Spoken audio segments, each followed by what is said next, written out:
हाँ जी विद्यार्थियों, नमस्कार सभी को। आज अपने हिंदी के जो सेकंड ग्रेड की पेपर है उसकी बात करने जा रहे हैं, हिंदी विषय के बारे में कि पेपर कितने नंबर का आता है, कैसे अपने को रणनीति पूरी तैयार करनी है, किस तरह से अपने को तैयारी शुरू करनी है और रिवाइज करना है, आखिरी एक महीने की क्या अपनी रणनीति है। इन सारों पर अपने कुछ बातें करेंगे। मैं आपको 3-4 टिप्स बताऊंगा, उसके आधार पर आप ये सारे नियम लगाते हुए अपनी पूरी तैयारी कर सकते हो। तो नमस्कार दोस्तों, पवन शर्मा आपके सामने। तो बात करने आए हैं अपने हिंदी की। सबसे पहले तो देखो हिंदी के अंदर क्या है। सबसे पहले अपने 3 पार्ट हैं इसके।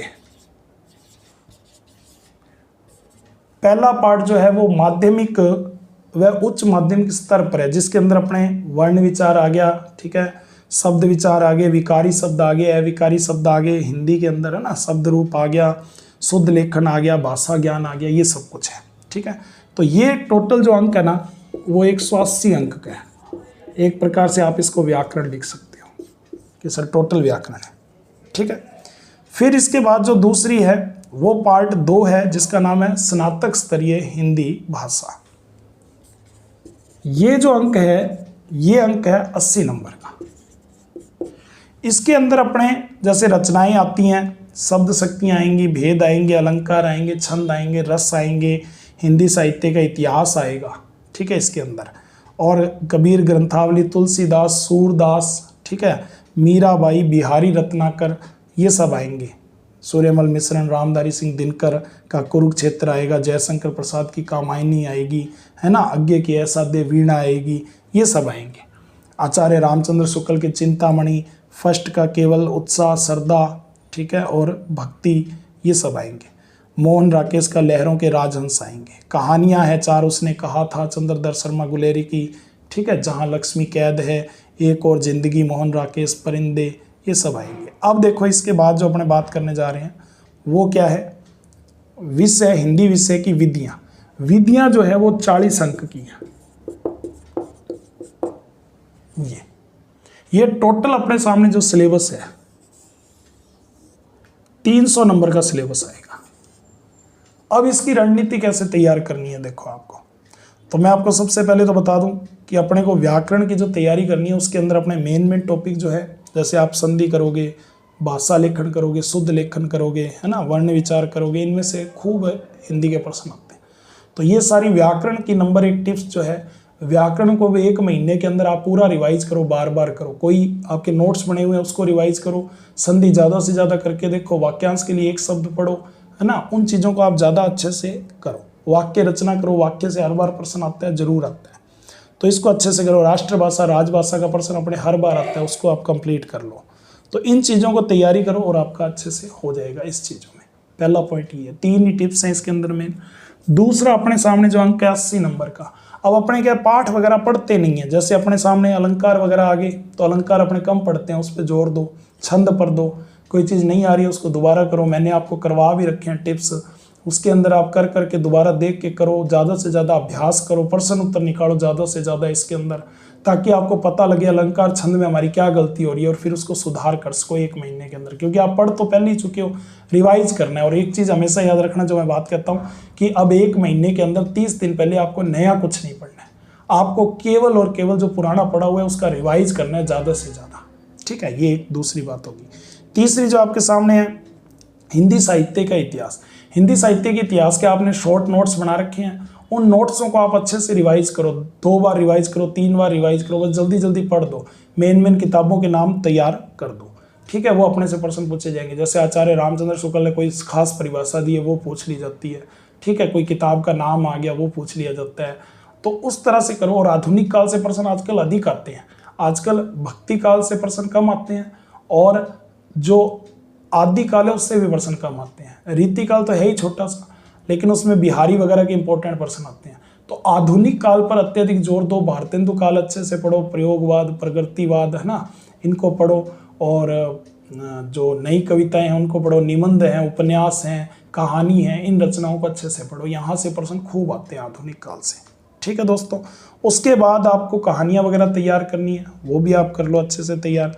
उसके बाद जो कहानियों में भी है, उसने कहा था चंद्रधर शर्मा गुलेरी की, वो भी कहानी बहुत बार प्रश्न वहीं से पूछे गए हैं, तो उसको भी अच्छे से तैयार कर लो। फिर उसके बाद जो अपने 40 नंबर का तीसरा जो मैटर आता है वो है शिक्षण विधियां। शिक्षण विधियों में आपको लगभग 25 शिक्षण विधियां दी गई हैं, जैसे अनुकरणात्मक विधि है, ठीक है, इकाई विधि है, प्रत्यक्ष विधि है, व्याकरण अनुवाद विधि है। इसके अंदर भी क्या है, जैसे सूत्र विधि से हर बार प्रश्न आता है, इंपॉर्टेंट विधियां हैं, ठीक है। व्याख्यान विधि आती है, उसके अलावा दल शिक्षण आती है, समवाय विधि आती है। तो इन विधियों को अच्छे से आप पढ़ो। श्रुत लेखन विधि आ गई, ठीक है, हर्बर्टीय विधि आ गई। तो इन विधियों को अच्छे से आप पढ़ सकते हो। तो विधियों को भी अच्छे से पढ़ो, रिवाइज कर लो, क्योंकि ज़्यादातर विद्यार्थी क्या करते हैं, इन विधियों को अच्छे से नहीं पढ़ते।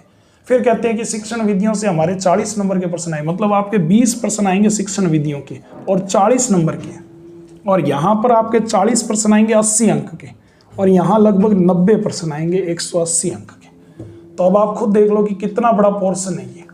व्याकरण का पोर्शन है, उसके बाद अपने स्नातक वाला जो पोर्शन है ना, मीरा के प्रश्न आ गए, मीरा पदावली पढ़ ली अपने ने। तो इन चीजों को अच्छे से पढ़ो। ओके विद्यार्थियों, अब हमें इतना कुछ पढ़ने के बाद, रिवाइज करने के बाद, ज़्यादा से ज़्यादा प्रश्न उत्तर निकालने के बाद, लास्ट 30 मिनट जो 30 दिन बचे हैं उसके अंदर क्या करना है। लास्ट में इतना कुछ पढ़ लिया हमने, सब रिवाइज कर लिया, तब फिर हम जाके उसके प्रश्न उत्तर निकालें। हर टॉपिक के प्रश्न उत्तर निकाल दो, यानी कि आप कम से कम 3-4 हजार प्रश्न उत्तर निकालो ही निकालो। तो आप अगर डेली के 100 प्रश्न निकालते हो तो आराम से 30 दिन में कितने निकल जाएं, आप खुद देख लो, है ना। 100 × 30, डेली के 100 निकालोगे तो आप खुद देख लो। एक दिन में 100, 10 दिन में 1000, 20 दिन में 2000, 3000 प्रश्न आप निकालोगे, तो उससे बाहर तो फिर कुछ जाना ही नहीं है हमारा।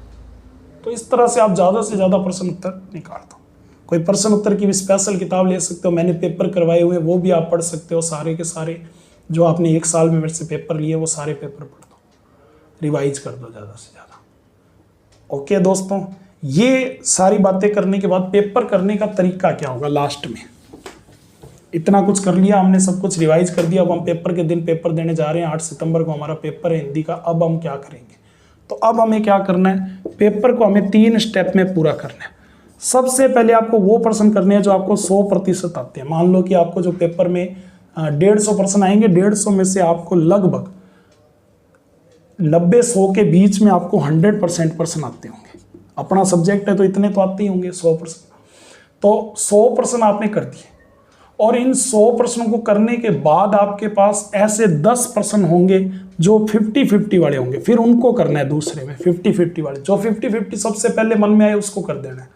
फिर जो तीसरे नंबर पे अपनी कंडीशन आएगी कि 110 प्रश्न करने के बाद आपकी ये कंडीशन होगी कि अब ऐसे प्रश्न हैं जो 2-4-5 प्रश्न हमने ऐसे पढ़े हैं जो हमने कभी कभी पढ़े हुए हैं, शायद लग रहे हैं। तो जो शायद लग रहे हैं, कभी कभी पढ़े हुए हैं, जो पहले मन में विचार आ रहा है वो हम सबसे पहले कर देंगे उन प्रश्नों को।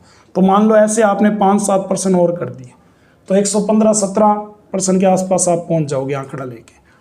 और फिर आप रिस्क लेने की बात करोगे, क्योंकि ये रिस्क नहीं है अभी। 50-50 वाला आपको लग रहा है कि मैंने पढ़ा है, तो अगर आप 10% भी करते हो और उसमें से अगर आपके 5 भी सही होते हैं तो आप प्लस में ही जाओगे, माइनस में नहीं जाओगे। सही है। तो इस तरह से अब देखो क्या है कि जो आपने कभी पढ़े नहीं, फिर आप वहां पे रिस्क लेते हो। कई जने क्या करते हैं, वहां पे जाके माइनस मार्किंग कर देते हैं। उनको कम करना है।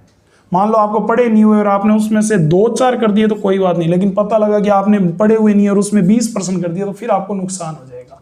तो यहां आपको नेगेटिव मार्किंग से बचना है, ये चीज आपको करनी है।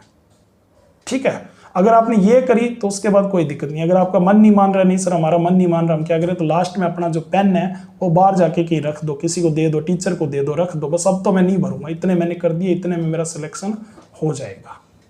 ये आपको करना है। कई बार लास्ट में मन नहीं मानता, हम धक्के से करते हैं, 20% और कर देते हैं, 10 और कर देते हैं, फिर हम बाद में आके कहते हैं ओहो मैंने ये 20% लास्ट में जो किए ना, मैंने ये जो 10% किए ना, ये मेरे नेगेटिव हो गए, इसलिए मैं परीक्षा से बाहर हो गया। तो ऐसा नहीं करना है। ठीक है, ये बातें ध्यान में रखनी, क्योंकि अगर आप हिंदी में 120% कर देते हो तो बहुत अच्छा आंकड़ा है। 240-50 नंबर अगर आप लाते हो हिंदी में तो मैं कहता हूँ बहुत बढ़िया आंकड़ा है। कट कटा के अगर इतने नंबर आपके आ रहे हैं 300 में से, तो बहुत ही शानदार नंबर आ रहे हैं। ठीक है दोस्तों, तो आराम से कर सकते हो। ये नहीं है कि 150 के चक्कर में हम तो पूरे करेंगे, हमारा सब्जेक्ट है, तो कोई दिक्कत नहीं। अगर आपका बहुत अच्छा पकड़ है आप कर सकते हो, लेकिन अगर थोड़ी बहुत दिक्कत है तो फिर वहां पर आप इतने पर रुक जाओ, ये ध्यान रखना। इस तरह से आप पूरे पेपर को कंप्लीट कर दो। तो फर्स्ट पेपर की रणनीति मैंने इससे पहले पेपर में बताई थी, सेकंड पेपर की रणनीति आज आपको मैंने बता दिया। रिवाइज करना है, 1 महीना पहले आपको रिवाइज करना है ज़्यादा से ज़्यादा, चाहे आप लाइब्रेरी में बैठ के रिवाइज कर रहे हो 8-10 घंटे रोज के, चाहे आप कोचिंग में जा रहे हो अभी 2-3 घंटे, तो 2-3 घंटे कोचिंग में चले जाओ, उसके बाद 6-7 घंटे खुद को दो, 10 घंटे तो मिनिमम आप निकालो। घंटों का कोई असर नहीं होता है, लेकिन एक बार रिवाइज करने के लिए समय भी चाहिए, तो रिवाइज के लिए समय निकालना ही पड़ेगा। और प्लस में रोज का 1-2 घंटे रखो जिसके अंदर आप कम से कम 100% निकालो सब्जेक्ट के। मैं तो कहता हूँ रोज के 200% निकालो, 100% तो सब्जेक्ट के निकालो और 100 अपने फर्स्ट पेपर के भी निकालो, ताकि दोनों के 200% अगर निकलेंगे तो 6000% आपके निकल जाएंगे 1 महीने के अंदर। तो इस तरह से आप ये पूरी तैयारी कर सकते हो। ठीक है दोस्तों, और हिंदी पे एक बात और बताऊंगा, जो चीज़ आपको टफ लग रही है कि ये टॉपिक हमारे से को टफ लग रहे हैं, तो उसका नया मैटर नहीं पढ़ना अपने को, वही पुराने मैटर कोई पढ़ लो बहुत है। नया मैटर कुछ भी नहीं पढ़ना। लास्ट में कईयों की आदत होती है कि नया मैटर जाके पढ़ लें, अब ये भी रह गया, वो भी रह गया, ये भी कर दें, वो भी कर दें। नहीं, ऐसा कुछ नहीं करना। ठीक है विद्यार्थियों, तो 4 बातें मैंने आपको बताई है। नया मैटर बिल्कुल नहीं पढ़ना है, रिवाइज ज़्यादा से ज़्यादा करना है, रोज के 8-10 घंटे निकालो, 3 पार्टों में बांट लो, 2-3 घंटे व्याकरण पढ़नी है, 2-3 घंटे साहित्य पढ़ना है, 2-3 घंटे फर्स्ट पेपर पढ़ना है। उसके बाद अपने जो फर्स्ट पेपर और सेकंड पेपर दोनों को लेके चलना है, और फिर तीसरे नंबर पे पेपर करने का मैंने आपको तरीका बताया है कि इस तरह से तरीके से पेपर करो। आप पहले 100% वाले करो, फिर 50-50 वाले करो, फिर आपको थोड़े बहुत जो आपने कभी पढ़े वो करो। तो तीसरी टिप ये है। और चौथी आपको ये है कि कॉन्फिडेंस रखो, टाइम से पेपर देने पहुंचो, और जो आपने पढ़ लिया वो बहुत है। अब एक्स्ट्रा कोई अपने को टेंशन नहीं लेनी कि अब हम ये रह गया, वो रह गया, उसने कह दिया, वो रह गया, उसने बोल दिया, वो रह गया, ऐसी कोई बातें नहीं करनी है। जो आपने पढ़ लिया वो सफिशिएंट है, उसी पे विश्वास करके जाओ, हो जाएगा सिलेक्शन। ठीक है दोस्तों, फिर भी आपका कोई प्रश्न हो, कोई और प्रश्न आपने पूछना हो तो मेरे कमेंट कर सकते हो, व्हाट्सएप नंबर पे कमेंट कर सकते हो, पूछ सकते हो मेरे से कि सर ये दिक्कत आ रही है, क्या करें। 7300342134। तो काफ़ी सारे विद्यार्थियों ने मेरे को कहा था सर हिंदी की रणनीति बताओ, क्या करें लास्ट 1 महीने में। तो ये 4 टिप्स आपको फॉलो करनी है। अगर आप ये 4 काम करोगे तो आपका सिलेक्शन हो जाएगा। ओके दोस्तों, तो लग जाओ तैयारी पर। ऑल द बेस्ट है सभी विद्यार्थियों को। ठीक है, ओके।